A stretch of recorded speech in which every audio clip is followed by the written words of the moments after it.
Welcome to the latest episode of 5 on the Floor on the 5 Reasons Sports Network. Thanks for joining us on your favorite podcast app, Apple Podcasts, Android, Spotify, or the 5 Reasons YouTube channel. Make sure you subscribe to Off the Floor, the most irreverent heat conversation with fellow fans and with us. Get off of Twitter before the election. $2.99 per month. Link right here in the description. This episode is specially sponsored by our friends over at Underdog. You think Bam Adebayo's finally going to go over like 18.5 points? Terry Rozier, lower or higher than 4.5 assists? You can play over at Underdog. Join over 5 million fans that are playing on Underdog already with their pick'em game. You can win money by making picks on your favorite players. I played Underdog myself. Again, the BAM stuff last week didn't work out so well, but we were hoping for the best. Download the app today and use the code 5. That's code 5. You're familiar with that one, to get up to $1,000 in bonus cash instantly. Again, it's the code 5 for up to $1,000 in bonus cash instantly. Here's the deal. You must be at least 18 and over 19 in Alaska, or Nebraska, over 19 in Colorado for some games, over 21 in Massachusetts or Arizona. This is a lot to get through. And present in a state where Underdog Fantasy operates. Terms apply. Void in Colorado. Concerned with your play, call 1-800-GAMBLER or visit www.ncpgambling.org. In Arizona, 1-800-NEXT-STEP or text next-step to 53342. In New York, call the 24/7 Hope line at 1-877-8-HOPE-New York or text HOPE New York. I think I got it all. Use the code 5. And now today's episode. Down the bitch gang. Yikes.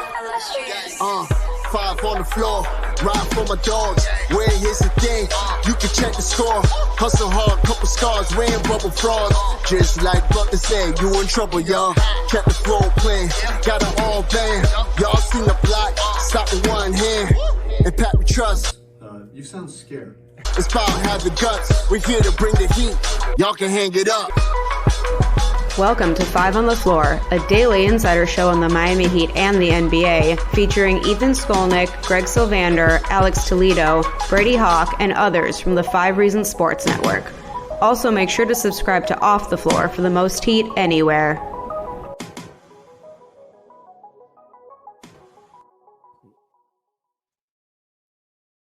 All right, welcome back to 5 on the Floor. That was a lot. Today's floor plan, I'm Ethan Skolnick. You can follow me at Ethan J. Skolnick. I don't know what I just did. Follow me at Ethan J. Skolnick at 5 Reasons Sports. Alex Toledo, you can follow him at Tropical Blanket. All right, we got red meat for you. We're going to give the people what they want. When's the last time we did a transaction pod? When's the last time we did some hope trafficking? At some point before Donovan Mitchell signed the extension, right? Mm-hmm. At some point before it became obvious that was what was going to happen. Yes. And I don't know exactly if this is too early to do this, but it's out there. And well, everybody else is doing it. Why can't we? Well, we're last in this case. Like, we have shown restraint. Okay. I know that there's some in the Heat organization that think some of our staff need constant doses of Ritalin, prescribed or unprescribed. And the whole transaction stuff, and to literally be doing transaction stuff 4 games into the season when the team is in Mexico City and about to play a game against Washington, then come back and play Sacramento, and then go on the 6-game trip from hell, by the way. Although that Detroit stop doesn't look too bad. I think they lost to the Knicks by 85 tonight. But look, it's a league-wide thing, and to be honest, I've been right. So we'll talk about it. I have been right. I we need to do a hashtag. A turtle was right is the hashtag, that we go with in the network, even though he rarely is. I actually, in this case, was right. What did I say before the season? Which team did I say was the team that could implode? You said that, the Bucks and the Pacers. Okay. Well, you said the Pacers were going to have a down year. The Bucks were. What did I say about the Bucks? Team. Okay. Yeah. Implosion is occurring. Doc Rivers, since he took over, and I still don't know why they replaced Adrian Griffin there. Since he took over, Mr. I blow 3-1 leads, and I blame everybody else. What's he going to blame for this, by the way? Is he blaming Kamala? Is he blaming Donald? Is he blaming inflation? What is he blaming? Because he always blames something. Mercury being in retrograde. Right. Mercury being a retrograde. The Dodgers winning the World Series. I don't know what it's going to be, but he's going to blame something because he always blames something. And literally, since he took them over, Daylight savings time. they have a worse record than the Hawks. Okay, the team he played for. Like, they have been a bad basketball team since he took them over, and they've been bad to start this season. And you hear the whispers now. It doesn't seem like Dame and Giannis have any chemistry whatsoever. Have they met? Like, it doesn't, like, wasn't this supposed to be a perfect blend? Isn't this the way that this was pitched when they got him? That this was a perfect blend of offensive talents. Dame was going to handle the stuff on the perimeter, which Giannis really can't do. And Giannis is like a truck, right? So, I mean, he was going to, Dame was going to take pressure off him, spread the floor. I mean, even we said that, right? I mean, Dame spreading the floor out to 35 feet. But here's the thing about it, okay? The Heat weren't convinced. When I talked to people in the Heat about that, and I know, and everybody said it was sour grapes because they didn't get Dame, right? Because they didn't go all in on Dame because Cronin wouldn't talk to them about Dame. But the Heat had concerns about this thing in Milwaukee. People I talked to in the front office were like, I don't know if that's going to work. Because one of their things was with Dame, it's not that they didn't want him or see his talent. He has Hall of Fame type talent. Mhm. But it's a huge contract. He's never been a good defender, and he's worse now. Okay. And he's old. And these were the three things where they were like, everybody's like going all in on him. And they're like, we're not going to give up the farm for a guy with those three major concerns. Now, we speak of this, and again, there's a little bit of a, recency bias here because he just had like the worst game of his life. And he has had big games. Okay. But his numbers since he came to Milwaukee have cratered. He was coming off, and this is, I guess, the counter to him having gotten old. He was coming off like his most electric offensive season. Like his metrics in Portland were outstanding. They have not been that in Milwaukee. But the bigger issue is the reason I thought this team would implode, and I said it before the year, their top players, and I know it's funny for us to talk about this when the Heat have their own issues, right? But this could fix some of the Heat's issues. Who knows? That's why we're getting into it today. Their top players, 2 of their 4 best players, are clearly on the other side at this stage. And I'm not talking about Dame and Giannis. I'm talking about Brook and Middleton. Like, you can't count on Middleton to be healthy at this stage, and Brook is not the same player he was 2-3 years ago. And those guys were absolutely critical. And really all they've done, and because they've been pretty limited in what they can do, they traded Drew to get Dame, which just torched their defense. They don't have great defenders coming off the bench. They signed Gary Trent Jr. They did sign DeLon Wright, who the Heat still had interest in retaining. Taurean Prince, who always sort of, he gives you like a good like 15, 20 games, and like, why is Taurean Prince playing? And he was kind of brought in because Darvin Ham joined that staff, and he was overplaying Taurean Prince with the Lakers. I just looked at this team before the year. I'm like, this is not a great team. Like, everybody was putting them in the Philadelphia, New York class. Mm-hmm. And Philadelphia has issues with injuries and the fact that Embiid is now hates the fans of Philadelphia. And that's going to implode in its own way because it always does. But the Knicks appear to be as advertised, even with the injuries. We saw what Towns can do. And the Boston is clearly as advertised. But people were putting Milwaukee like as a given in that top 4.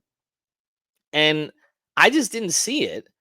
And the thing is, they don't have a lot of options going forward. And now it's like Giannis, he's like whispering behind the scenes. Now you have Bill Ryder, who Bill is not always right about everything, but I did work around him during the Big 3 era, and he has hit on some stories. And he has basically said that Giannis has eyes for, what was it, Miami or Brooklyn? In Brooklyn, yeah. Okay.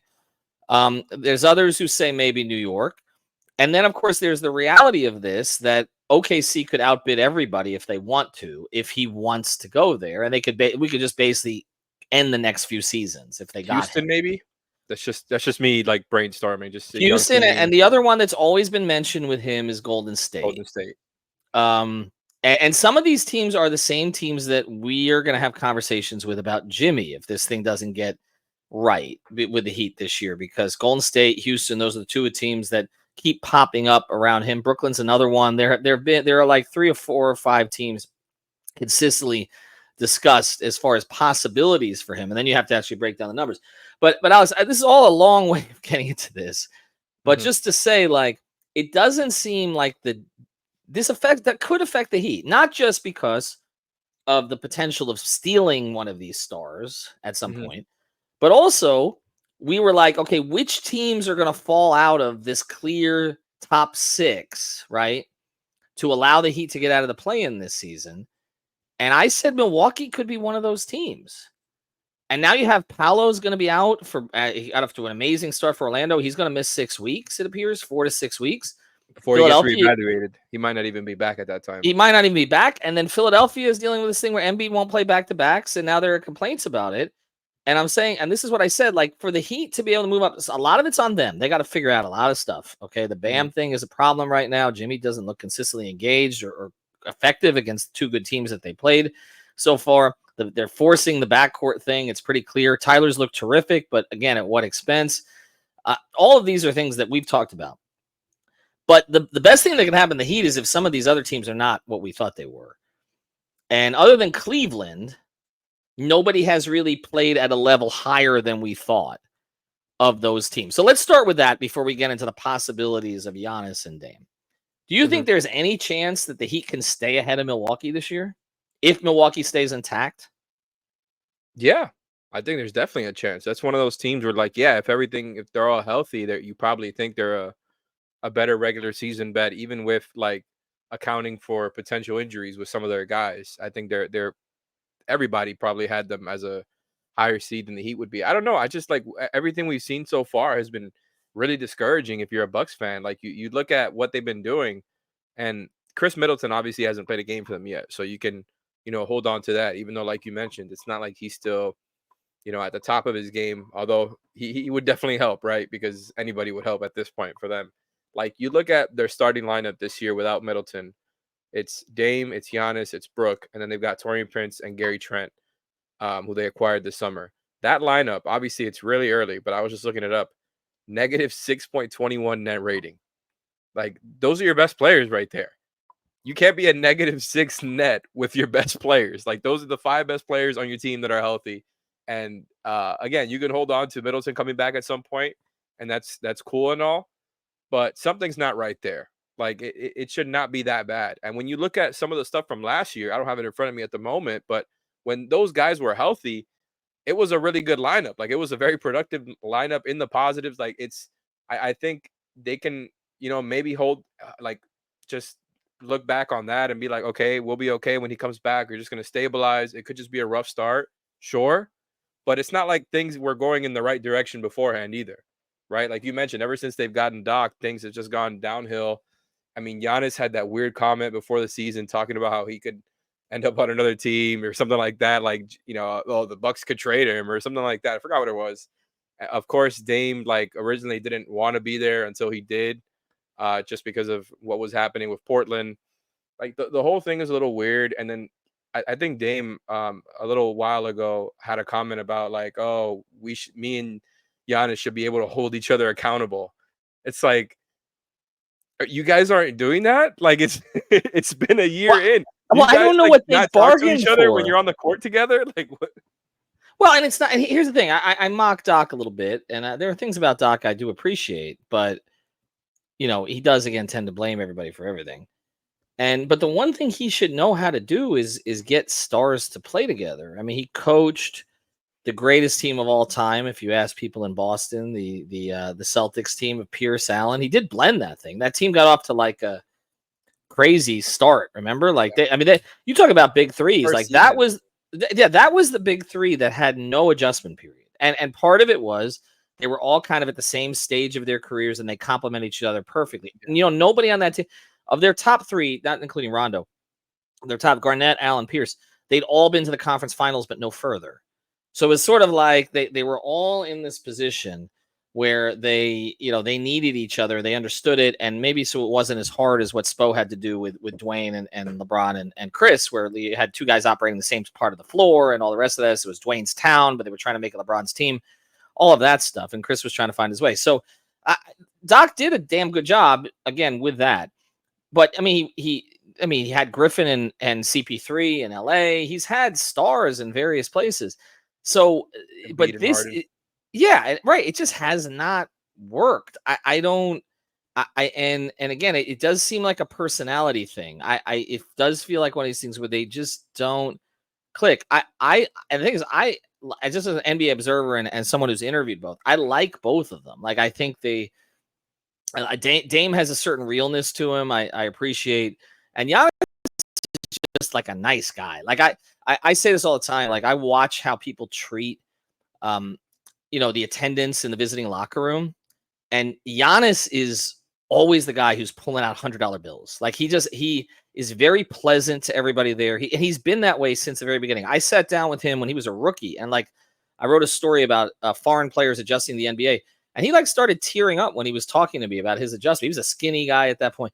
Like, I've always admired him. I love what he's done for the city of Milwaukee. But you know what it feels like right now?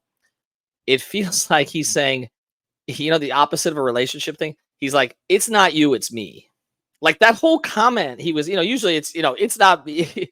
you know what I'm saying? Like, that whole comment that he made, which you cited, which was sort of like, maybe it's just not going to work out here if we can't, like, and then his failure thing with the Heat. You remember, not last postseason, but the postseason before, right? The way he kind of processed failure there. I appreciated his comment, but again, now putting it into the greater context, it does kind of feel like he just wants to exit, but doesn't really want to be the one to break up with them. So, you know what I'm saying? Oh, like, man, hold on. Are you saying that he's like trying to make it it feels seem like it's the Bucks passive-aggressive. idea?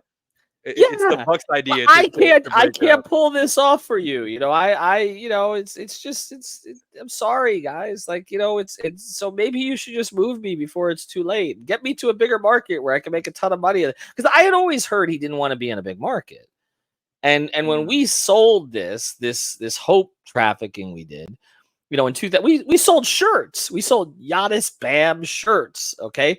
And the whole thing with that, we sold a bunch of them, and the whole thing was like the whole thing was if you guys still have those, just restitch it. Just turn the 1 to a 5. That's it, and we'll go from there. But the whole thing was they have the same agent. And then when you were on the podcast with me with Nate, right? Where Nate was like, if there's one guy that I think could pop, and that's what everybody is saying. Windhorst kind of said the same thing. Everybody is expecting him to not ask out, and it's different than Dame's kind of passive aggressiveness with Portland, where it was clear like what the issue was there, like he'd been there so long, and for Giannis too, I guess. But all I'll ask is, Giannis, don't take Dame's agent and don't handle it the exact same way, because clearly it's not going to work. But it does feel like he's like kind of looking for an exit, but he wants the Bucks to push. Yes, he wants it to be their idea. That's right. That's the vibe. It's your idea. Right here. I'm not cleaning up well enough in the house. I'm not cleaning up well enough. Maybe you can find somebody who will pick up. You can do better. Right. You could do better. Right. Like that's what this feels like. And Dame just looks miserable. He's looked miserable from day effing one. Like he wanted to be here. It's just so obvious. Yes. Give me the quote. This is and look, man. I know he might not have meant for it to come off this way, but just looking at the quote itself, it's funny, right? This is not the whole context, right? I'm just gonna give that as the disclaimer. But here's the quote: "Yeah, if we don't win a championship, I might get traded. Yeah, this is the job we live. This is the world we're living in." It's like, yeah, I guess if you're the average NBA player, like, I'm just imagining. Could you imagine? And again, I really like him. I really do. Can you imagine LeBron saying that? No. Look, you know what? Let's do it. Give me the quote again. Give me the quote again. It's Friday night. Why not? Give me the quote again. Yeah, if we don't win a championship, I might get traded. Yeah, this is the job we live. This is the world we're living in. Okay. Chances of LeBron saying it are lower than fucking zero. He would never say that. Would anybody? Would Durant have said that? Maybe LeBron, like in the 2018 with the Cavs, when everything was going downhill and he had like nothing, like no other stars left other than K-Love, and he was like putting guys under the bus. He was being a little bit passive aggressive that year. Maybe that year. That year, LeBron was being passive aggressive. That year. That year, maybe more. I was literally when I went up there, the 14-15 season. This podcast off the rails, but when I went up there, the 14-15 season, that was the fit in, fit out year with Kevin Love. I mean, he literally tweeted, "You're either going to fit in or you're going to fit out." I remember Bleacher Report. They used to have those the videos that they would do, right? Like, well, they tied it to Game of Thrones. but it was what Game of Zones they called it or whatever. And like they literally did an entire. I was there. I was a bleacher at the time. It was amazing to watch them do that, by the way. But I watched them do it in the studio in San Francisco, like how they put those things together. Everybody should go back and look at those. I miss them. But it was like, yeah, he did the whole fit in, fit out thing. He was so passive aggressive about all that. He's always been. But like Giannis is being somewhat passive aggressive there. I want to get to the other side of this though. Like, is this podcast? People are listening for 20 minutes. They've heard me do a 3-minute ad and basically talk about LeBron being passive aggressive. On the other side, we're going to quickly try here to say whether or not there's a chance to get either guy, and whether or not the Heat should try to get either guy, particularly the second guy. Before we do, I want to mention a great sponsor of the 5 Reasons Sports Network. Can't bet on this here, but you can bet on just about everything else. Go to Better Edge. Use the code 5RSN. 5RSN. It's a social betting marketplace. It's the premier sports betting marketplace. Why? Because you can find the line that you want. They've got no VIG. Okay, what is VIG? VIG is the money that you're giving in the house for doing nothing. So you don't want to pay that. It's like an extra sales tax, basically. You don't want to have to give that to the house. We know about the sports book in South Florida. We understand it. We get it. You have to pay VIG there, and you can't find the line that you want. And this is legal in the state of Florida. So if you want an alternative, it's called betteredge.com. That's with 2 T's and an O, betteredge.com. Use the code 5RSN. You get $20 to play right away. Also, you can join our contest. We run weekly NFL contests. You put down $5 to play. You can win the entire pot. I haven't come close to winning yet. So again, you're going against pretty easy marks here. Go to betteredge.com. Use the code 5RSN. All right. One thing I do want to mention before we come back, and I should have said this earlier. A lot of you follow Brady on Twitter. His Twitter account is BradyHawk305. He got phished, basically. PHISH, where he clicked on something, it happens, and somebody he didn't even click on it though. He didn't. It just entered his DM box. If that's the case, my account's going to get taken too. Something called Books X or something like that, which is supposedly it was like a dummy account of like, I don't even call Twitter X. It's Twitter. I'm not going to call it what he calls it. Okay, not Brady, the guy who owns it. So what I'm saying is, this is now a laughing matter, actually. Brady has put incredible amounts of work into that account, to the point that he was over 50,000 followers. And it was assumed by someone else or some other outfit, probably Celtics fans, and they essentially then have used his account. He can't get in it, okay?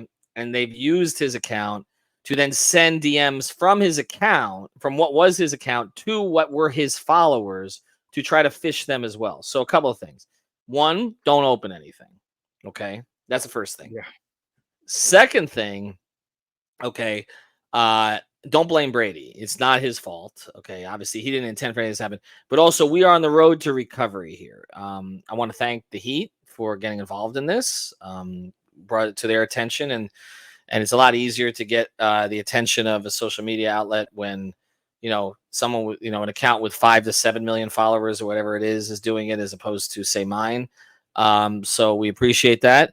But additionally, it does look like they've been this infiltrating party. These hackers have been removed from his account. Now it's just a question of him getting back on it. But again, just wanted to make that clear to everybody. If he can't get back on it anytime soon, we'll find alternative places for his content beyond the podcast. One of those could be Off the Floor. So we recommend that you subscribe there, and we'll make sure that his stuff gets out there. All right, so let's get to the two guys here. Right? Is there any way you think the Heat could get in the mix for Giannis? I don't know. I don't know how that would work out, right? It's so complicated, right? You look at like would it happen this season? Would he be traded by this trade deadline? Like, is that what we're talking about here? Because if that's the case, you got to figure out how to salary match, which is a lot of salary, right? Then you got to figure out a trade that makes sense for the Bucks, right? And I don't think Bam would be the guy. Obviously, we know how much the Heat value Bam. Of course, people might want to make the case, whatever. Whether you feel that way or not, the Heat think of him as a foundational piece. Maybe I'm wrong. I don't think they'll trade him. I don't think they'll trade him, even for a guy of Giannis's caliber. And I understand how crazy that might sound to some people. That's just my opinion of the way that the Heat value Bam. And not only that, like you mentioned before, they're clients for the same agent. Right. And like, I want to shout out Tobin here, our friend Tobin. Like, on his video today, I was watching, and he made a great point about like how likely is it for, if a trade like this were to happen, that it would be Giannis going one way, Bam going the other way. Like, the agent wouldn't want that. I don't think that he mentioned No. that point. Not only would Miami not want that the agent, probably wouldn't be wanting like Bam to be sent to Milwaukee. Not to mention, I'm guessing Giannis, I'm assuming Giannis would want to play with Bam because everybody wants to play with Bam. And I doubt Giannis is looking at it like, oh, we can't play together, right? Whatever. However you may feel about that fit, that's not even what makes it complicated. It's all the salary matching. It's finding a trade that works. The fact that the Heat don't have that many draft assets to, give an entire haul to the Bucks. Like, you might have to give up all of the young guys in your cupboard, probably, right? So it just feels like a very complicated long shot of a trade. But you never know. Like, this is exactly the type of the type of guy that the Heat would probably be willing, if I had to guess, to, spend, right? In the sense of like, oh, they'd be willing to spend. Yeah. In the sense of sending everybody. Yeah. Like, I don't think they would have done that for a Dame, right? Or we No. saw that. We saw that. And that was before like Jaquez and Jovic had their big year also, before their value went up. So I think it's really complicated. But when you just look at the Bucks, like I mentioned the lineup numbers before, they're 24th in offensive rating, 24th in defensive rating, and 28th in net rating. So it's one thing that's like, oh, we already knew they couldn't defend, but they're not even scoring. Right. They're in the bottom 7 or whatever it is in offensive rating so far. Again, super early. Like, this stuff is going to change. The data is going to change. But they're not even doing the stuff that they were good at. And it's like, Dame, you can't score with Dame and Giannis and a bunch of shooters around them. Like, that's what's going on there. So, well, what's going on is Doc. But I think that's a large part. Honestly, I don't think Doc has had a strong season coaching in a long time. I think some of those years with the Clippers, but you see, the problem is they're locked in now. Because, Griffin was the guy. Supposedly Giannis was on board with it until he wasn't. And so now, like, you're not going to fire Doc. They're paying all these coaches. The reality is they never should have fired Bud. And it didn't seem like Giannis even wanted them to fire Bud. And now Bud replaces Vogel with the Suns. And I actually think Bud is going to have success there. And I think that's going to piss some people, Giannis, off more. And you already have a situation again where Dame does not want to be there. It's just even when he was introduced last year on media day, he looked like seriously like somebody had stolen his cookies. Like, he does not want to be there. So I think the Giannis part of this, let me just address it from here. Okay. Would the Heat go all in on Giannis? Yes, I believe they would. I think there are like 5 players in the NBA that they would. He's generational. There are flaws to his game. There are fits that would have to be worked out, but he's still young enough. He has had some injuries, but I don't think he's had anything that's so debilitating that it's going to carry over until deep in his career. So that's part of it. And I do think he would get rejuvenated by a change of scenery. So not that you need to rejuvenate him much. He's pretty damn great as it is. So yes, I do believe they would. Now, the Bam for Giannis part of it, my understanding is the Heat have never really dangled Bam out there for anybody but their Kawhi way back when. I know it was considered, but the Kawhi thing never got very far, in part because his management team, the people around Kawhi, I think it scared the Heat off a little bit from what my understanding was. And that I don't think that was ever going to ultimately happen. That was when he was still with the Spurs, right?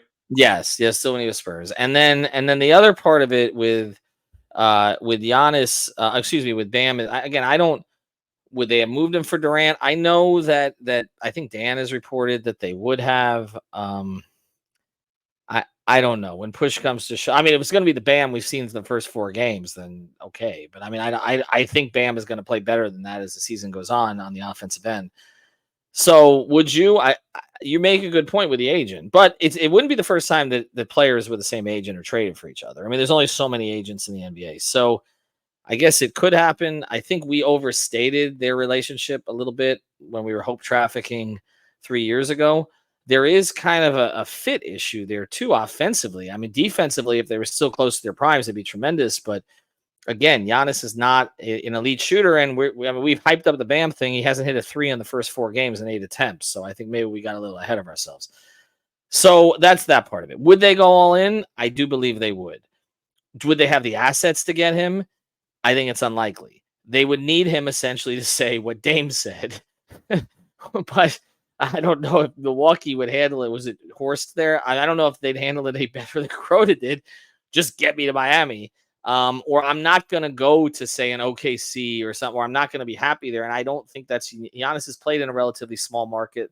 Even if he wants to get to a bigger market, I think he would probably accept a smaller market where, again, Kevin Durant, Russell Westbrook, and James Harden flourished. So, and others have too. I mean, Chris Paul had a big year there. Others who've had, and now, you got Shea, who seems to want to stay there forever. So it's not like it's. I don't think he would say, I'm not going to OKC. I don't. So I think this is very difficult. So let's get to the other guy in the last 3 minutes here, because we did 58 podcasts on the other guy. Okay. I do think the Heat have reservations about him. I do, because the contract is really big, and my understanding was they were willing to go in a little bit more for Drew than they were for him because of the defensive part of this, and he doesn't defend. I mean, I don't know. What are you getting at this stage with Dame? You're getting some offensive explosions, but for how much longer? And it looks like a great fit around Jimmy and Bam, but I don't know. What do you think? Well, before I go, I just want to apologize if I've been lagging a lot. It's can't really do anything about it. So if it's still going, my fault. I'm going to try to get through this as quick as possible. Dame doesn't seem to be the player that he was billed as, at least when he was being dangled in trade talks and when he asked out, where it's like you mentioned, he came off with that great statistical season, and it seemed like it would be this just, this immovable forces, right? With Giannis and Dame playing together with all these other guys that they've already won a chip with. It seemed like it was going to be this guaranteed thing. In a situation, it seemed like a great fit, right? Even the defense was going to drop off. Offensively, it was supposed to be a great fit. And like I mentioned before, it hasn't been. So I think there's questions about that, right? And those questions aren't even as important as what you mentioned. Like how much longer is he going to be able to be that guy before he starts dropping off while you're still paying him as a top tier guy? And what if that's started, right? I think the hope would be is that, like, if you're the Heat, like thinking of him, the sell would be, you're going to get him in a better situation here, but how much better is it, right? Like like the organization is obviously top tier and all that, but is it a guaranteed thing, right? Where like you're Jimmy and Bam, are they going to get you to where you need to go, right? With Dame, is that the move? Are you convinced that that's the move to go all in for?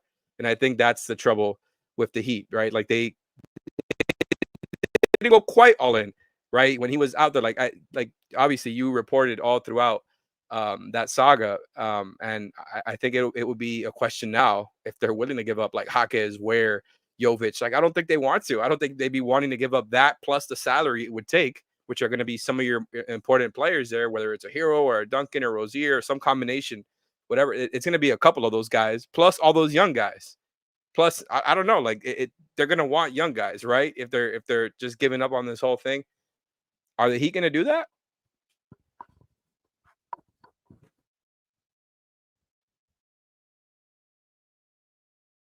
I'll just say this. Well, I've muted myself, so that might be better. I think Joe Cronin's sabotaging you because you kind of sound like a helicopter right now for people who are hearing it. So we're gonna get out of this podcast. We're gonna come back and we're gonna fight another day. I'll just say you have to listen back to it, Alex. It's classic. I caught every other word, but I did get the core point of it. The Heat didn't go all in for Dame last time. They're certainly not going to go all in now that they've been validated. And also, when I don't even think they're convinced that they're going to keep keeping Jimmy past this year, it's just different. It's a different time frame. So I just don't see it. I really don't. I think it would have to be entirely on their terms. Okay. And look, they have gotten players later. We've talked about that many, many times. They circle back to guys and they end up getting later. And it's not like Dame's a bad player. I mean, I'm looking at the numbers even from this year as we speak. He's averaging 23.2 points, 5.2 rebounds, 6.2 assists. You know whose numbers are very similar to that so far this year? Tyler Heroes. He basically has the same core numbers as Tyler on lower shooting percentages. Again, totally sample size theater. I'm not saying Tyler's a better player than Dame, even at this stage. But I'm just saying, like, I mean, let's go to the next part of this, okay? The contract, right? So it is, and we'll close here. Because this is the thing that I just can't see them going all in on this now when they again were reluctant to do it when he was a year younger, and they would have gotten one more year out of this in the Jimmy build. Okay, but it was $122 million extension. So basically, what are we looking at here? He's got. I'm trying to get it to come up, and it's slow. Somebody said, "Is he Cronin's sabotaging me here too?" Here we go. It's coming up. Okay, so the contract is this year. Excuse me, next year, $54.1 million, and the year after that, this is the exact number we've been talking about with Jimmy. $58 million. Now, I understand, again, that numbers are going to be going up. In the second apron, threshold is going to be going up. There's money coming in from the television contracts, all that kind of stuff. $58.4 million player option at age 36 for a small guard. You think he's turning that down? Like, I talked myself into this last year because you were going to get another year with him. But now it's like you're getting him on the decline, clear decline. Okay. And the Jimmy thing is, it would be seriously, it's like trying to save the Jimmy thing, like after the Jimmy thing is already on the bottom of the ocean. Like you should, you're throwing a life preserver. Sorry, we're already 100 feet down. Okay, the life preserver ain't getting down there. Like I don't see the point of it. To me, it would have to be entirely on their terms. Like you're just basically matching contracts. You're giving up a pick, and you're getting Milwaukee off the deal. That's the way I look at it. Sorry, I thought you were closing there, but you're right. No, I am closing. I want to hear the helicopter again. You know what? They should. They're going to helicopter Dame out of. It's like a medevac for Dame to get out of Milwaukee. That's what they're going to do. Yeah, this is totally intentional. But no, you're 100% right. Like it's going to be all on their terms, and that's their history of acquiring stars, right? Like it's doing it on their terms. They usually are not ones to, overpay for a star, right? And you can disagree with that, but as far as like their biggest stars, like they didn't pay a whole lot for Goran. They got LeBron via a trade technically, but they didn't have to get 7 first-round picks or anything like that. Like they've never had to do that. And although they were willing to trade a first-round pick for Terry last year, along with an expiring contract, that doesn't mean, they'll be willing to trade, I don't know, 1 plus, Tyler or Terry plus Jaime, Jovic, like some combination of their young players, their recently drafted guys. Like it doesn't seem like a very likely scenario now, a year later, after we were all like so convinced that this is the move. It's been a year, and maybe he's not is the same. I don't know. Obviously, there's been improvement, not only from Jaime and Jovic, but from Tyler as well. And I'm not saying Tyler's untouchable, okay? Before people start saying that, but it's just gotten more complicated since then. No, you actually said it, but it was under the helicopter. Nobody could hear it, so it never got played. Anyway, we're getting out of here. We were all over the place today, so we'll be right in before they get Dame for 2 second-round picks and salary filler. Have a good one. Thank you for listening to the 5 on the Floor on the 5 Reasons Sports Network. After all, someone needs to listen to my dad.